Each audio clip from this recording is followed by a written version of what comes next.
Administrator بلدیہ شرقی سید شکیل احمد نے کہا ہے کہ بلدیاتی خدمات کے لحاظ سے ضلع شرقی کو مثالی ضلع بنائیں گے۔ ترقیاتی کام کسی نوعیت کا کیوں نہ ہو، معیار ہماری اولین ترجیح ہے۔ ان خیالات کا اظہار ایڈمنسٹریٹر بلدیہ شرقی سید شکیل احمد نے افسران کے ہمراہ احسن آباد میں روڈ لیولنگ کے کام کا معائنے کے دوران کیا۔ انہوں نے مزید کہا کہ معیاری ترقیاتی کام کے ذریعے ضلع شرقی کے عوام کو مستفید کریں گے۔ ضلع شرقی کو سہولیات سے آراستہ کرنے کے لیے ہر محکمے کی کارکردگی یقیناً اہمیت کی حامل ہے، لہذا محکمہ جات افسران ملازمین اپنی کارکردگی کو بہتر بنانے پر زور دیں تاکہ زیادہ سے زیادہ بلدیاتی خدمات کی فراہمی کو یقینی بنایا جا سکے۔ مذکورہ دورے کے بعد ایڈمنسٹریٹر بلدیہ شرقی سید شکیل احمد، معاون خصوصی وزیر اعلیٰ سندھ اقبال ساند اور بلدیہ شرقی کے افسران نے ڈائریکٹر پارس گلشن اقبال ٹاؤن شباہت حسین کی والدہ کے انتقال پر ان سے اظہار تعزیت کرنے کے ساتھ ساتھ تدفین میں بھی شرکت کی۔ اس موقع پر ان کے ہمراہ سپرنٹینڈنگ انجینئر M&D مبین شیخ،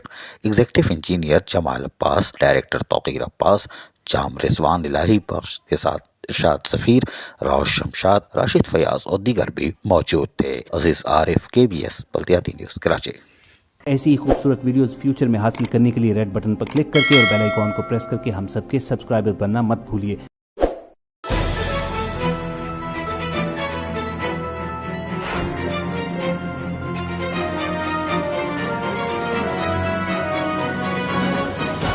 KBS بلدیاتی نیوز۔